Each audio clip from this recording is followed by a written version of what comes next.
Okay, Chapter 61, Emergency Vehicle Operations.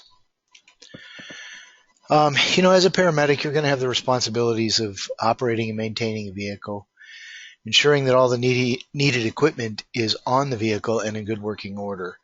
There's nothing more frustrating than to arrive at the scene in need of portable suction and your battery's dead, or in need of oxygen and your tank is empty.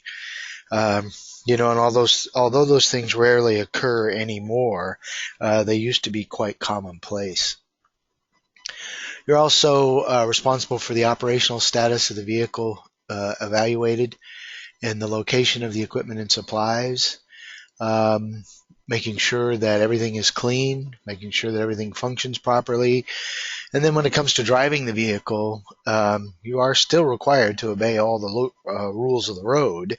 You're given some leeway with lights and sirens, but that doesn't give you the opportunity to drive carelessly. So you need to be able to drive safely and then to park with safety of all those responders that are concerned.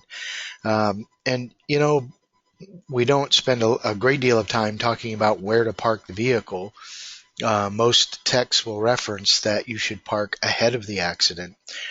So when you arrive on scene of the accident, most would have you go by ahead of it so that when you get out, you can put the patients right in the back of the ambulance rather than bringing them back through perhaps oncoming traffic and around the other rescue vehicles back to where the ambulance is.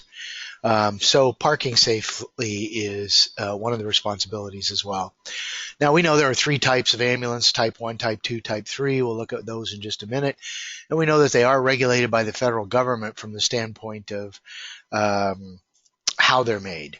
There are two different standards out there. The one I'm most familiar with is the KKK specs, which the federal government has lightened up on and left it up to many of the manufacturers to build an ambulance meeting certain guidelines related to all the high amounts of electrical wiring and things that go into an ambulance, as well as the safety concerns should you roll a ambulance over or be in a motor vehicle collision, those sort of things.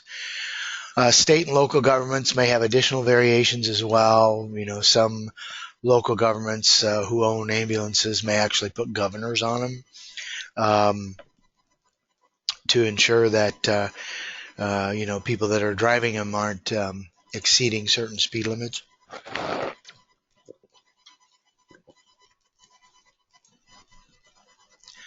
Now, a type 1 ambulance is just a regular truck cab that in a box that sits on a frame.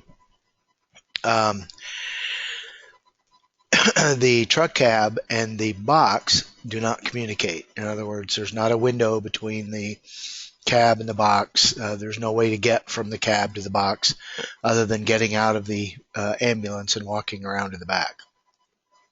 Type 2 includes your vans. They extend the back of the vans. They raise the roof height of the vans, and that's considered a Type 2. Type 3 would be a combination of a 1 and a 2. It's a van chassis with a modified modular back. In other words, there is communication between the cab and the box.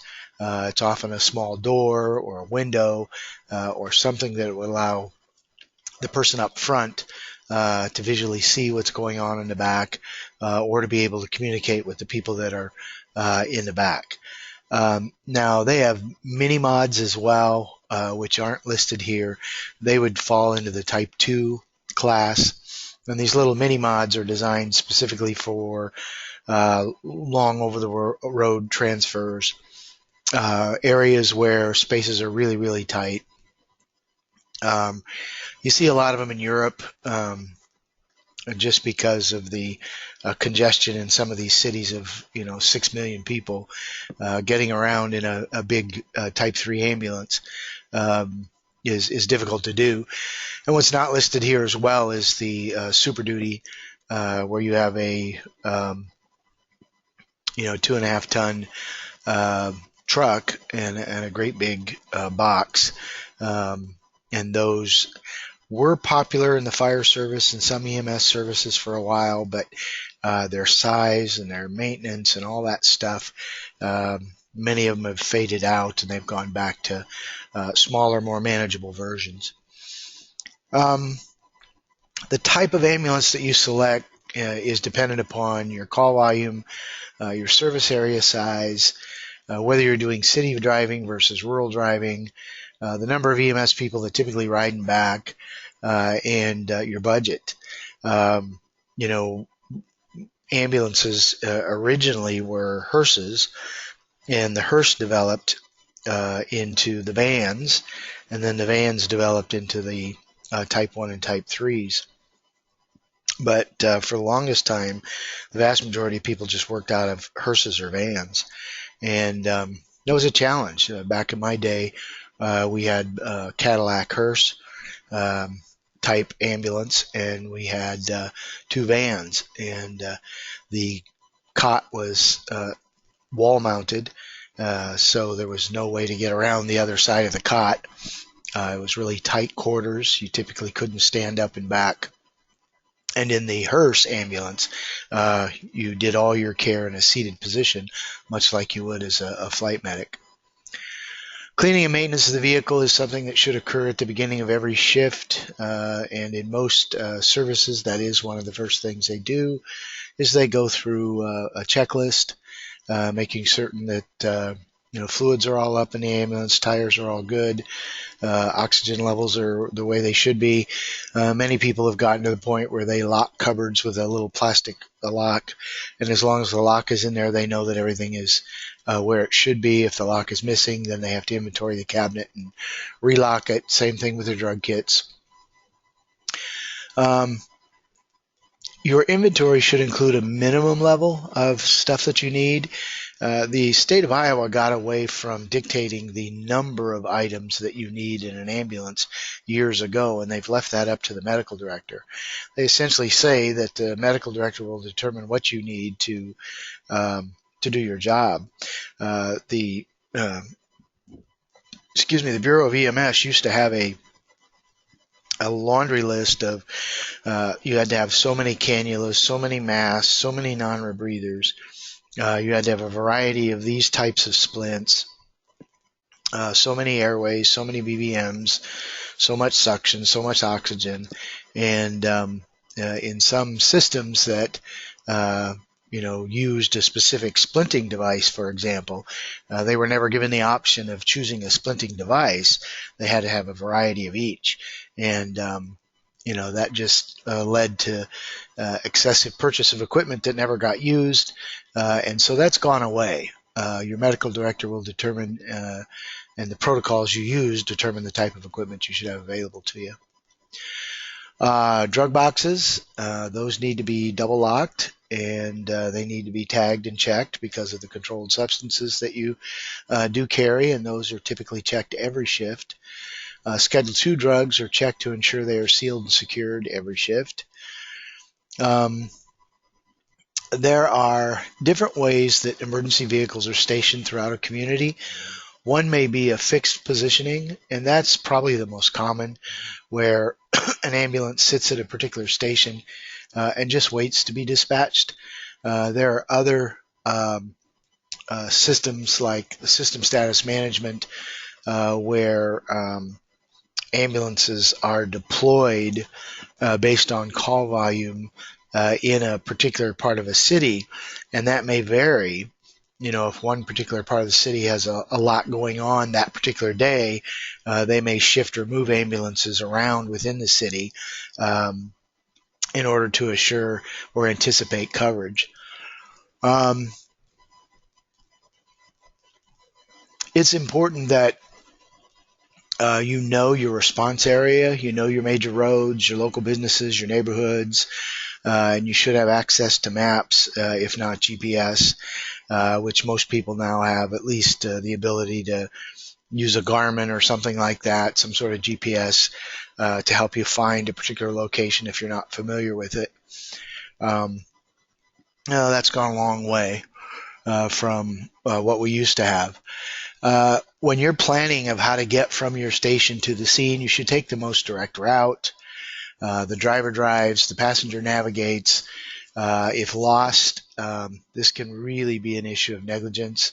There was a recent case within the last decade where a Minnesota ambulance was responding to a cardiac arrest, and they got lost, and it took them about 2.5 minutes longer to get to the scene than it normally would have.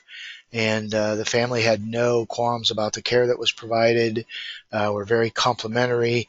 The patient survived but had brain damage, and the family sued the ambulance because of the 2.5, 3 minutes they laid there without being resuscitated because the ambulance service got lost.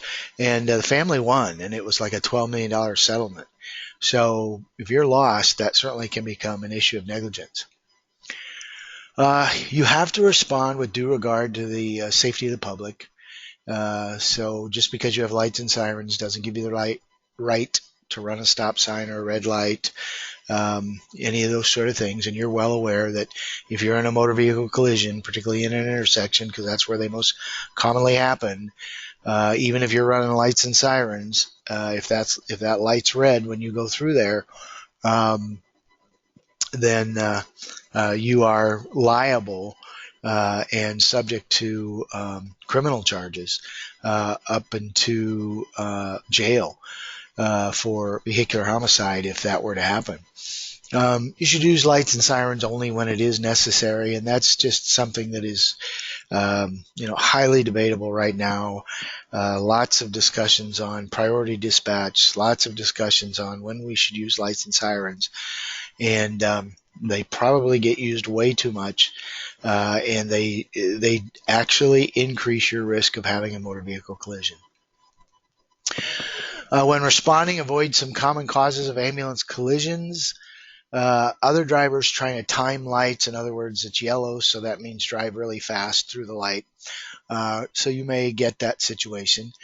Emergency vehicles following each other. As one vehicle goes through, people are not anticipating a second, so they pull back out into traffic.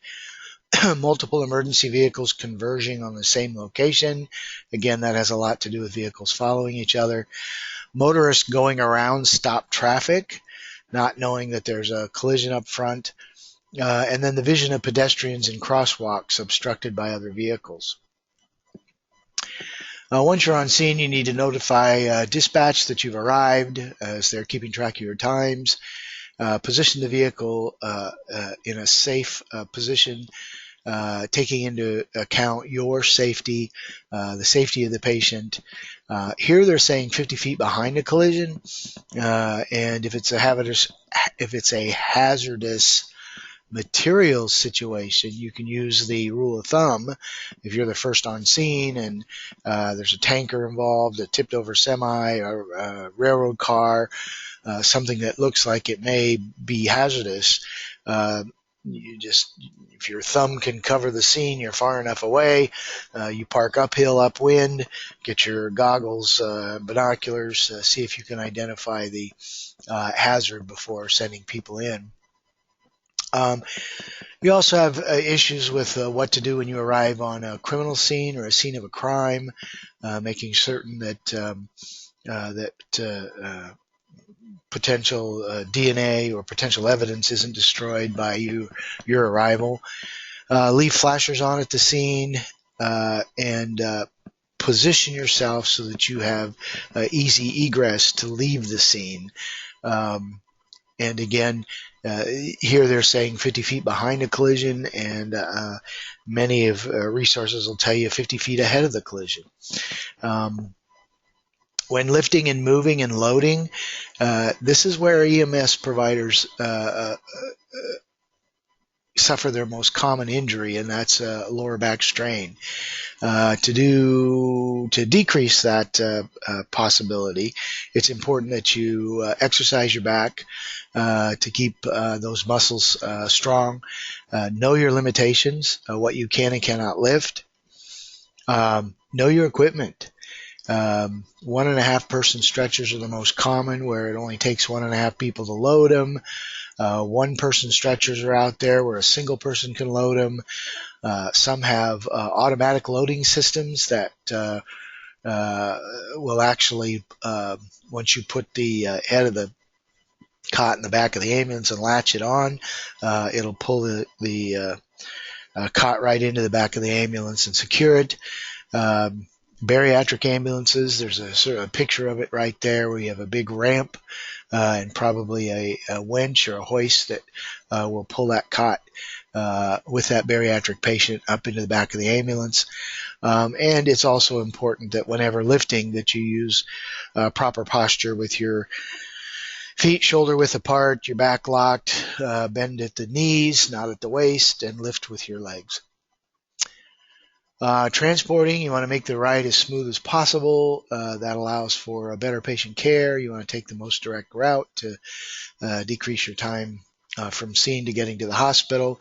And wearing of safety restraints not only occurs to the people up front, but also the people in the back of the ambulance. And that's something that's rarely ever done, is wearing seatbelts on an emergency call in the back of the ambulance. Vast majority of people will, if they're on a long transfer and they've done their assessment of their patient, it's going to be another 15, 20 minutes before they do anything else. They'll sit back, buckle up, that sort of thing. But as a general rule, and during an emergency call, most people are not using their safety restraints. Always drive with due regard. There used to be a gentleman, and I can't remember his name right now, but he spoke on the circuit for years. He ran a red light in an ambulance and hit a car and killed one of the occupants, and was found guilty of vehicular homicide and spent 12 years in prison and lost his paramedic license as a result of his reckless driving. It is required in Iowa that all people who drive an ambulance have some sort of emergency vehicle operations class. The state doesn't dictate whether it's CEVO or EVO or any of those other ones that are out there. They just say that you have to have an emergency vehicle operations class. That could be a formal course, or it could be something that your department makes up. But it's a good idea that this is something that's done, if not annually, at least every couple of years. Air medical transport. That can occur with a fixed wing or a rotor wing aircraft or a helicopter. We have to be concerned when we're dealing with helicopters about landing zones. It needs to be 100 by 100 feet. Weather is going to preclude rotor wing aircraft from flying, but sometimes you can get fixed wing. Temperatures are a concern as well. Extreme cold, extreme heat are very hard on rotor wing aircrafts, that HEMS, helicopter EMS, is an evolving service of its own. One of the more deadlier jobs in the United States. We're seeing it used primarily as an ability to staff. In other words, my little local service doesn't have enough ambulances to cover the call volume today, so I'll just call a helicopter and they'll come and pick this patient up and take them to a larger facility for care, when it may not in fact be an emergency, nor may it be the quickest way to get the patient to that definitive care. So we got to be really careful, because anytime you call a helicopter out, there's always a potential for it to fall out of the sky. And you'd hate to have that occur for a non-emergent transport. You should never approach an aircraft unless you're in direct line of sight with the pilot and the pilot gives you the okay. Always approach from the front.